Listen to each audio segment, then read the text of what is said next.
আল্লাহর পক্ষ থেকে নির্দেশনা, এবার যাও।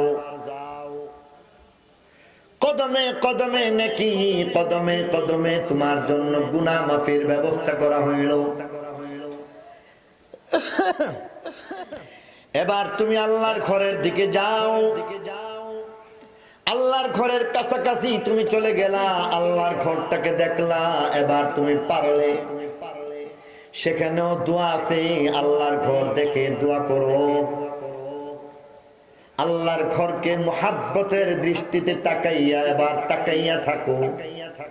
মুহাব্বতের দৃষ্টিতে যদি তুমি তোমার মালিকের ঘরের দিকে তাকায় থাকো, এটাও একটা ফজিলত। মহান আল্লাহ রাব্বুল আলামিন তোমার এই দৃষ্টির বিনিময়ে কমপক্ষে 10টা নেকি, 10টা রহমত তোমার উপরে নাযিল করলো। এবার তুমি আল্লাহর ঘরের মধ্যে প্রবেশ করো। সেখানেও কিছু আদব রয়েছে। আল্লাহর ঘরে যাওয়ার আগে তুমি বিসমিল্লাহ পড়তে পারো। আল্লাহর ঘরে যাওয়ার আগে তুমি একটা ছোট্টখাট্ট হামদ সানা বর্ণনা করতে পারো দরুদ শরীফের সাথে। দুইটা বিষয়কে একত্রিত মিলাইতে পারো। এবার তুমি পড়ো বিসমিল্লাহ ওয়ালহামদুলিল্লাহি আলা রাসূলিল্লাহ, বিসমিল্লাহি ওয়ালহামদুলিল্লাহ ওয়াসসালাতু আলা রাসূলিল্লাহ। আদবের মধ্যে হইতে দুইটা আদব পুরা হয়ে গেল। এবার আরো একটা দোয়া আছে, সেই দোয়াটা তুমি পড়ো। আল্লাহুম্মা ইফতাহলি আবওয়াবা রাহমাতিক। তিনটা আদব হয়ে গেল। এবার তুমি 4 নম্বরে ডান পা আগে আল্লাহর ঘর মসজিদে প্রবেশ করাইয়া দিবা। 5 নম্বরে তুমি ইতিকাফের নিয়ত করে সেখানের মধ্যে যাও। এবার তুমি আল্লাহর ঘরের ভিতরে যখন প্রবেশ করলা, আল্লাহর ঘর মসজিদের দিকে তাকাইলা, আর উপরের দিকে তাকাইয়া তুমি দেখতেছো কখনো দেখা যায় সেখানের মধ্যে টিনের চালা রয়েছে, কখনো সেখানের মধ্যে দেখলা খড়কুটা আর খেজুর পাতার জীর্ণ শীর্ণ চাটাই দিয়া ছাদের মতো বানানো হয়েছে। কখনো হয়তো বা দেখলা যেখানের মধ্যে আছে ইট সুরকি দ্বারা নির্মিত একটা ছাদ। তোমার চোখের মধ্যে যা আছে, তুমি তোমার এই চোখ দিয়া যা দেখছো এক হিসাবে দুনিয়া হিসাবে যা দেখছো দুনিয়া হিসাবে ঠিক আছে, কিন্তু আসল কথা তুমি জানো না। তোমার অন্তর দৃষ্টি দিয়া তাকাইয়া দেখো, এটা এমন ভাবে ইট সুরকির একটা ছাদ না, বরং তুমি তোমার মালিকের ঘরের মধ্যে আসছো। আর উপরে যা দেখতেছো এটা হইল আরশে আজিমের ছায়া আর ছাদ। এবার তুমি আরশের ছায়ার নিচে এবার বসে গেলা। রব্বে কায়নাতের পক্ষ থেকে তোমার জন্য রহমতের বৃষ্টি অনবরত ঝরতেছে। সেখানে তুমি এমন আদব নিয়ে যাও, যাওয়ার পরে দেখবে অন্তরটা নরম হয়ে গেছে। তুমি যখন এমন আজমত ওয়াকার আর বিশ্বাস নিয়ে তাকাইবা, সেখানে যাওয়ার পরে আসলে এত আদব রক্ষা করার পরে তুমি যখন সেখানে যাইবা, কোনো কিছু লাগবে না। আল্লাহর রহমতে তোমার অন্তরটা নরম হয়ে যাইবে। তুমি সেখানে চাইলেও কথা বলতে পারবা না, তোমার চোখ দিয়া ঝরঝর করে পানি পড়বে। এবার তুমি সেখানের মধ্যে যাও, আল্লাহর রহমতের ছায়ার নিচে অবস্থান করতে থাকো। কেমন যেন রব্বে কায়নাতের পক্ষ থেকে আমাদেরকে সতর্ক করা হইতেছে, সাবধান, একবার বঞ্চিত হয়েছো, বারবার যেন বঞ্চিত না হও। একবার তুমি আল্লাহর রহমত থেকে বঞ্চিত হয়েছো, আল্লাহর রহমত তোমার হাতছাড়া হয়ে গেছে, সাবধান, আরেকবার যেন চূড়ান্ত পর্যায়ে তুমি বঞ্চিত না হও। বুঝে থাকলে বলুন তো দেখি, একবার আল্লাহর রহমত থেকে বঞ্চিত হয়েছে কেমন করে? কথা কোন জবাব দেন, আপনার তো বলতে হইবে, আর ওনারা বলুক না। ওদুর সময় কথা বলার কারণে এবার কেমন যেন বলে দিতেছে, সাবধান, এইবারে কিন্তু বঞ্চিত হবে না। এইবারে যদি আল্লাহর রহমত থেকে বঞ্চিত হয়ে দাও তাহলে অনেক কিছু হারাইবা। কি হারাইবা? সেখানে যাওয়ার পরে পারলে কিছু ইবাদত বندگی করো, পারলে সুবহানাল্লাহ আলহামদুলিল্লাহ জিকির করো, পারলে পড়ো লা ইলাহা ইল্লাল্লাহু আল্লাহু আকবার। তোমার ভাগ্যে যদি সুপ্রসন্ন হয়ে থাকে তাহলে তুমি কোরআন তেলাওয়াত করো। তোমার ভাগ্যে যদি কুলায় তাহলে তুমি কোনো না কোনো নেক আমল করো, ইস্তিগফার করো। প্রত্যেকটা আমলের বদলা আল্লাহর কাছ থেকে তুমি পাইবা বটে। তবে সাবধান, দুনিয়াদারির কথাবার্তা বলে নিজের আমলকে বরবাদ করবা না। কারণ তুমি যখন দুনিয়াদারির কথাবার্তায় লিপ্ত হয়ে যাইবা তাহলে তোমার আমল নামা থেকে কমপক্ষে 40 বছরের ইবাদত খতম হয়ে যায়। আর যদি সেখানের মধ্যে যাও, পারলে নেক আমল করো, বহুত সওয়াব আছে, একটা একটা আমলের বহুত বড় বড় সওয়াব। তবে জেনে রাখো, সেখানের মধ্যে আবার তুমি যখন যাইবা, যাওয়ার পরে তুমি যদি ইবাদত নাইবা করলা, জবানের মধ্যে তালা লাগাইয়া চুপচাপ বসে থাকো, সেটাও লাভ হইবে। আল্লাহর নবী সত্যবাদী নবী, সত্যায়িত নবী আমাদেরকে জানায় দিয়ে গেছেন, তুমি যদি 1 ঘন্টা আগে পৌঁছে থাকো, 1 ঘন্টা অপেক্ষা করলা, 2 ঘন্টা অপেক্ষা করলা, আধা ঘন্টা অপেক্ষা করলা, কথা বললা না, চুপচাপ থাকলা, রব্বে কায়নাত ফেরেশতাদেরকে ডেকে ডেকে বলতেছেন, ও ফেরেশতারা শুনে রাখো, আমার এই বান্দা চুপচাপ বসে রয়েছে, তাকে এই বসাটাকেও ইবাদত বানাইতে হইবে। এবার তুমি চুপচাপ বসেছো বটে, কিন্তু আমার আল্লাহ বলতেছেন তোমার পুরা 1 ঘন্টা, আধা ঘন্টা, 1.5 ঘন্টা, 2 ঘন্টা তুমি নামাজের আগে বসে রয়েছো। সময় কি তুমি সিজদায় কাটাইয়া নামাজ পড়লে যেমন সওয়াব, পুরাটা সময় কি আমি আল্লাহ চুপচাপ লিখলাম না, এটাকে ইবাদত বানায় দিছি। এটা এবার নামাজের মতো হয়ে গেছে, এটা একটা ইবাদত হয়ে গেছে। তুমি কেবল চুপ থাকো, তার মাধ্যমে তোমার মুক্তির ফয়সালা আছে। সেখানে তুমি 1 রাকাত নামাজ পড়লে বহুত লাভ। যে কোনো ইবাদতের মধ্যে আমার আল্লাহ কমপক্ষে 10 গুণ বৃদ্ধি করে দিবেন।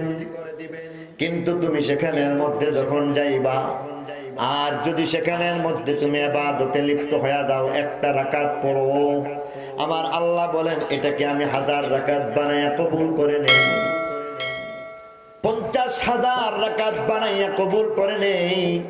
1 রাকাত নামাজকে আমি আল্লাহ রাব্বুল আলামিন 1 লক্ষ রাকাত বানাইয়া কবুল করে নেই। শুধু তাই নয়, আল্লাহ বলেন আমি এই 1 রাকাত নামাজকে অবস্থা ভেদে 70 লক্ষ রাকাত বানাইয়া কবুল করি, বলি সুবহানাল্লাহ। এরপর আল্লাহ বলছেন ওয়াল্লাহু ইউদাইফু লিমান ইয়াশা, আল্লাহ চাইলে আরো বাড়ায় দিবেন, সুবহানাল্লাহ বলি।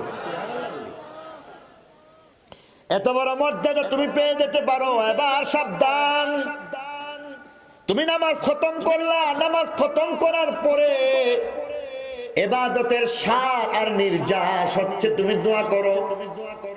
আদ-দুআউ হুয়াল ইবাদা, আদ-দুআউ মুখুল ইবাদা।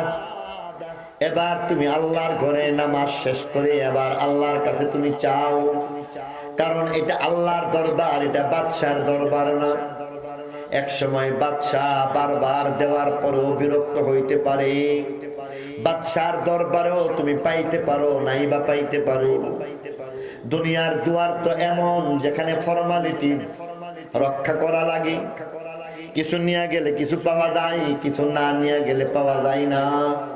কবি বলেন দুনিয়ার দুয়ার তো এমন, कुछ लेके आओगे तो कुछ लेके जाओगे, कुछ लेके आओगे तो कुछ लेके जाओगे, खाली हाथ आओगे तो खाली हाथ जाओगे। দুনিয়ার দুয়ারে কিছু নিয়ে গেলে পাওয়া যায়, খালি হাতে গেলে পাওয়া যায় না। কিন্তু আল্লাহর দরবার হলো এমন যেখান থেকে সব সময় লেখা রয়েছে, তার চৌকাঠের মধ্যে লেখা রয়েছে উদউনি আস্তাজিব লাকুম, আমার কাছে চাও আমি তোমাদেরকে দিব। যেই দুয়ারের মধ্যে আমার আল্লাহ সব সময় সাদা আর আওয়াজ বুলন্দ করেন, कुछ लेके आओ कुछ न लेके आओ सब कुछ लेके जाओ खाली हाथ आओ दामन भर के जाओ कुछ न लेके आओ सब कुछ लेके जाओ खाली हाथ आओ दामन भर के जाओ हर घड़ी देने को वो तैयार है जो न मंगे उससे वो बेजार है যেখান থেকে সব সময় আওয়াজ আসে বাজ আ हर आचे हस्ती बाज आ गर काफिरो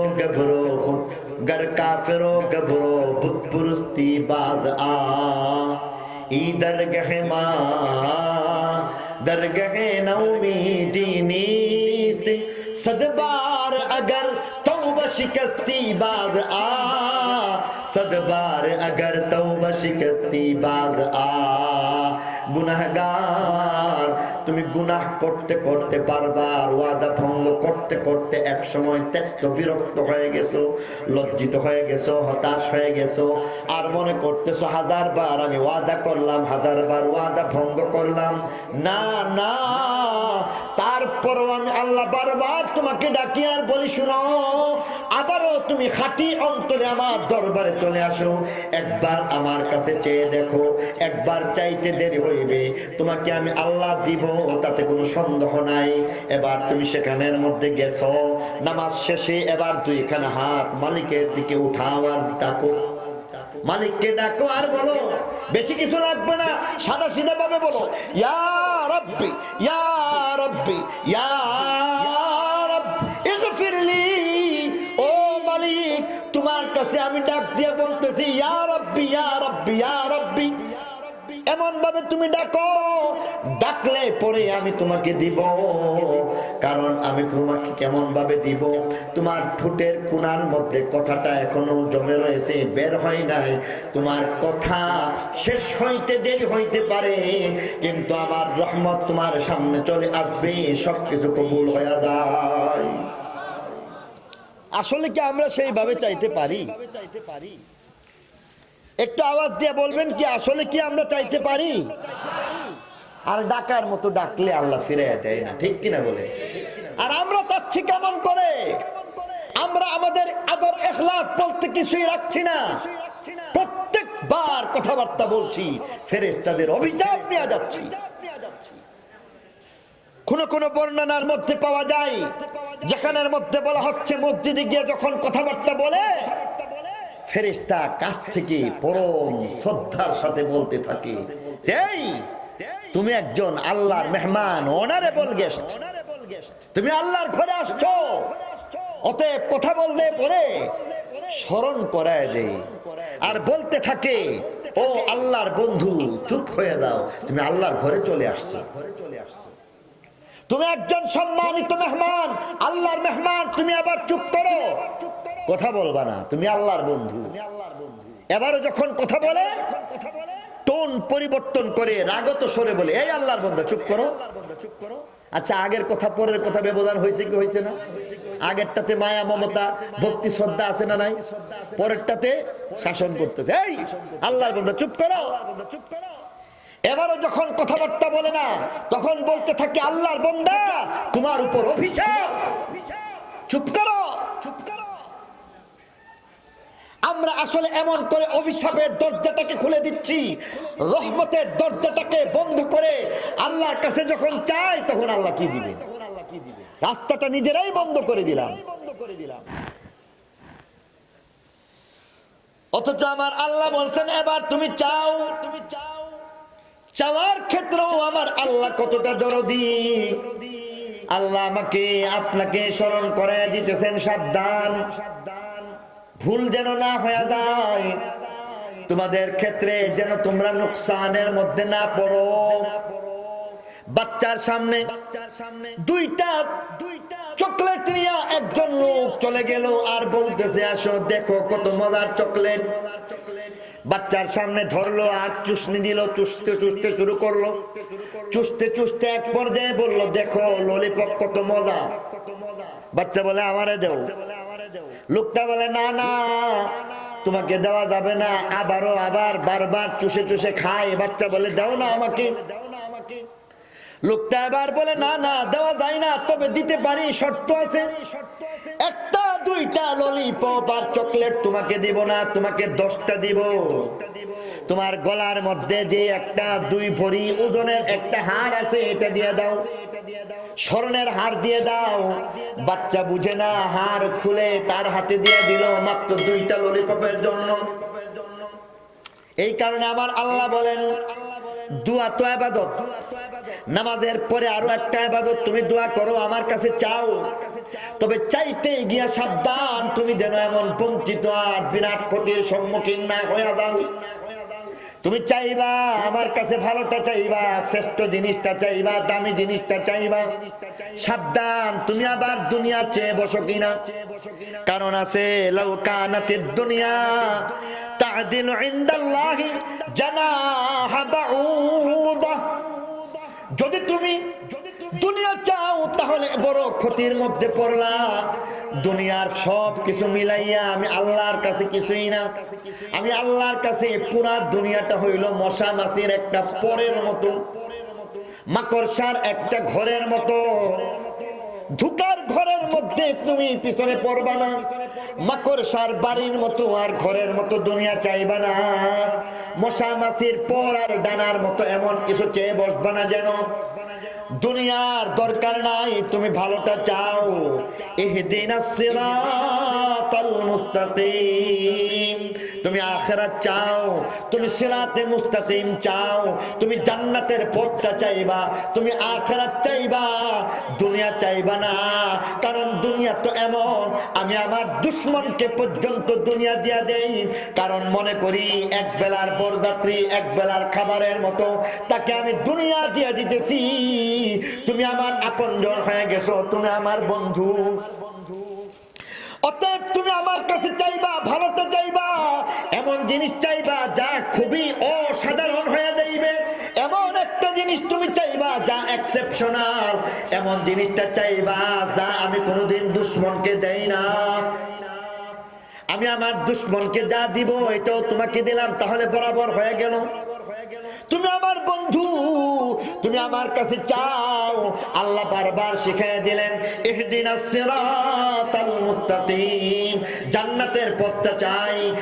যেই জান্নাতের পথের মধ্যে চলছেন নবীগণ সেই পথ ধরে হাঁটতে হাঁটতে জান্নাতি হয়ে যান। শহীদগণের পথটা আমি চাই, সালেহগণের পথটা আমি চাই, নেককার মানুষের পথটা আমি চাই, সিদ্দিকের পথটা আমি চাই। কারণ তাদের পথ জান্নাতের পথ। তুমি এমন পথ ধরে যদি চলতে পারো তাহলে তোমার দুনিয়া লাগবে না। দুনিয়ার মালিক তোমার যদি হয়ে যায় তোমার সব হবে। দুনিয়ার মালিককে পাইছো, তোমার কিচ্ছু লাগবে না। আল্লাহওয়ালারা এমন ভাবে মালিককে বশ বানায় ফেলে, মালিককে এমন ভাবে নিজের আয়ত্তে নিয়ে আনেন ভালোবাসার মাধ্যমে। ভালোবাসার মাধ্যমে মালিকের হয়ে দান। মাল্লাকুল মাওলা ফালাহুল কুল, যার জন্য মালিক হয়ে যায় তার জন্য সবকিছু হয়ে যায়। বাদশাহ হারুন কালো দাসীর প্রেমে পড়ে গেলেন। বাদশাহ হারুন কালো দাসীকে ভালোবাসলেন। লোকেরা বলে কালো দাসী আর বান্দি, তার প্রেমে বাদশাহ বলেন দাঁড়াও, জবাবটা তোমাদেরকে দিচ্ছি। একটা রাজসিক আয়োজন করলেন, একটা সাংস্কৃতিক অনুষ্ঠান করলেন, আর সেখানের মধ্যে বললেন আসো, আজকে তোমাদের মাঝে আমি অনেক অনেক দান করতে থাকবো, তোমাদেরকে পুরস্কৃত করব, লক্ষ লক্ষ টাকা তোমাদের মাঝে আমি বিলাইতে শুরু করব। রাজপ্রাসাদের মধ্যে সবাইকে ডাকা হইল, রাজপ্রাসাদের মধ্যে সবাই গেলেন। এক পর্যায়ে দেখা গেল রাজা স্বর্ণ মুদ্রা 2 হাতে ছিটাইতে শুরু করলেন। বলে দিলেন দেখো, যে ছুঁয়ে ফেলবে নিতে পারবে, এটা তার। রাজপ্রাসাদের মধ্যে এমন ভাবে লক্ষ লক্ষ স্বর্ণ মুদ্রা দিতে শুরু করলেন। দাসী সকলে মিলে এবার স্বর্ণ মুদ্রা কুড়াচ্ছে। কে কার আগে যাবে এটা একটা কারাকারি অফার। যেমন এলাকার মধ্যে বলা হয়, দেখেন বিরাট অফার স্বপ্নের মধ্যে দিয়া দিছে, আগুরার মধ্যে, মিনা বাজারের মধ্যে বলে দিছে কারাকারি অফার। এমন একটা অফার, এই অফারের মধ্যে যে ছুঁইতে পারবে সেই পাইবে, যে নিতে পারবে সেই পাওয়া যাইবে। সকল দাস দাসী এবার সমান তালে স্বর্ণ মুদ্রা কুড়াচ্ছে তো কুড়াচ্ছে, যার যার পকেট গুলিকে ভরে ফেললো। কালো দাসী সে কিন্তু নিল না, দাঁড়ায় আছে। দাঁড়ায় দাঁড়ায় মাঝে মধ্যে মালিকের দিকে বা চারদিকে তাকায়। কুরানো শেষ, বাদশা এবার ডাকলেন, সবাই স্বর্ণ মুদ্রা কুড়াইলো, সবাই হাজার হাজার লক্ষ লক্ষ টাকার মালিক হয়ে গেল। তুমি কেন নিচ্ছ না, তুমি কেন দাঁড়ায় রইছো? উত্তরে বললেন, তাদের দরকার টাকা, তারা টাকা গ্রহণ করছে। আমার দরকার মালিক। বাদশার চেহারার দিকে পাইছি, তার তাকাইয়া রইছি। বাদশা আমার হয়ে গেলে এমন টাকা লাগবে না, বরং আমি বাদশার হয়ে নিজে বিলাইব। বাদশার হয়ে বিলাইতে পারে না কি পারে না? আল্লাহওয়ালারা এমনই, আল্লাহওয়ালারা এমনই। এই মুহূর্তে মনে পড়তেছে ফাতাওয়া মাহমুদিয়ার লেখক সংকলক মুফতি মাহমুদ রাহমাতুল্লাহি আলাইহি। সারা জীবন, জীবনের বড় একটা অংশের মধ্যে তিনি বলেছেন, দেশ থেকে দেশের মধ্যে দেশান্তরিত হয়েছি, দাওয়াতের কাজ নিয়ে সর্বশেষ আফ্রিকার মধ্যে তার কবর হয়ে গেছে। হেলিকপ্টার আর প্লেনের টিকিট তার পিছনে পিছনে ঘুরছে, কিন্তু পকেটের মধ্যে একটা টাকাও তার ছিল না। সুবহানাল্লাহ বলি। টাকার দরকার লাগে, জোরে বলেন, টাকার দরকার লাগে। টাকার দরকার লাগে না। এখন তো দেখা গেছে সবকিছু কার্ডের ভিতরে চলে আসছে, টাকার দরকার লাগে না। ক্ষমতাধর প্রধান উপদেষ্টা যদি বলে এখানে 1 কোটি টাকা দেওয়া হবে, উনি পকেটে করে আনতে হবে না, বললেই হবে। আরো জোরে বলতে হবে, বললেই হয়ে যায়। অতএব আল্লাহ ওয়ালা যারা আল্লাহকে পেয়ে গেছে, আল্লাহ রাব্বুল আলামিন বলতেছেন তুমি সব পেয়ে গেছো। কেন? কারণ তোমার পিছনে পুরা দুনিয়াকে ছোট্ট বানাইয়া, জলিল বানাইয়া তোমার জুতার পিছনে দুনিয়াকে ঢুকাইয়া দেয়। শাইখুল ইসলাম হযরত মাদানী রাহিমাহুল্লাহ, শাইখুল ইসলাম হযরত মাদানী রাহিমাহুল্লাহ এমন ভাবে দারুল উলুম দেওবন্দের মধ্যে সবক পড়াইতেছেন, কেউ নিয়ে গেলেন হাদিয়া, উনি হাদিয়া গ্রহণ করবেন না। এবার সেই লোকটা চলে আসলো, কাউকে জিজ্ঞাসা করলো হুজুরের জুতা কোথায়, জুতার মধ্যে টাকাগুলি রেখে চলে গেল। হযরত সবক শেষ করলেন আর সেখান থেকে উঠলেন। জুতা উঠানোর পরে দেখলেন ভারী ভারী লাগে। এবার জুতার থেকে এমন ভাবে ধরলেন বাম হাতে, আর এইভাবে নাড়াচাড়া দিলেন, টাকা পয়সা গুলি এমন ভাবে নিচে পড়ে গেল। আর বলতেছেন দুনিয়া জুতি কে অন্দর ঘুস গই হ্যায়, দুনিয়া তো জুতার ভিতরে চলে গেছে, যার দুনিয়া লাগবে নিয়ে যাও, আমার লাগবে না। এমন করে করে সেই টাকাগুলি তার জুতার পিছনে আমার আল্লাহ পৌঁছায় দিয়েছেন। কারণ তার জন্য আল্লাহ হয়ে গেছে, যার জন্য আল্লাহ হয়ে যায় তার কিচ্ছুই লাগে না, ঠিক কিনা? এবার বলতেছে তুমি সেখানে গিয়া চাইও, চাইলে আদবের সাথে চাইলে এত বেশি কিছু লাগবে না, তুমি আল্লাহকে পাওয়ার চেষ্টা করো, তুমি সব পেয়ে যাবা। হযরত ফরিদপুরি রাহিমাহুল্লাহ বলেছেন, আল্লাহরে পাইছো, কিচ্ছু পাও নাই, তুমি কামিয়াব হয়ে গেছো। আর আল্লাহকে পাও নাই, তোমার বিরাট সহায় সম্পদ। আসলে তোমার মতো এমন ক্ষতিগ্রস্ত কেউ না, তোমার মতো ক্ষতিগ্রস্ত আর কেউ না। আসুন আমরা আল্লাহকে পাওয়ার চেষ্টা করি। আল্লাহকে পাওয়ার চেষ্টা করতে হইলে এই আদব রক্ষা করে আল্লাহর কাছে চাইতে পারলে লাভটা লস। বর্তমান সময়ের মধ্যে বড় একটা সমস্যা, জাতীয় সমস্যা, মসজিদের মধ্যে যাওয়ার পরে আমাদের জবানে তালা লাগে না, বরং সকল কথা মসজিদের জন্য জমাইয়া জমাইয়া রাখি। না না, এটা বাজার না, এটা আহাব্বুল বিলাদ বলা হয়েছে, শ্রেষ্ঠ জায়গা বলা হয়েছে। মসজিদে এক মুখে ইমাম সাহেব কথা বলবেন, হাদার কান দিয়ে আমরা সকলে শুনবো। পক্ষান্তরে বাজার হাদার মুখে বলবো, 2 কান দিয়ে শুনবো। আমাদের মসজিদগুলিকে মসজিদ হিসাবে রাখতে হইবে, আমাদের মসজিদগুলি যেন বাজার না হয় সেদিকে আমাকে আপনাকে সকলকে সচেষ্ট থাকতে হবে। পারবো তো ইনশাআল্লাহ? কে কে রাজি আছি? আমরা চুপ থাকবো ইনশাআল্লাহ। আল্লাহ এই কথাগুলি যা কিছু বললাম সব কয়টা কথার উপর আমাকে আপনাকে সকলকে আমলের তৌফিক দান করুক। সবাই বলে আমিন।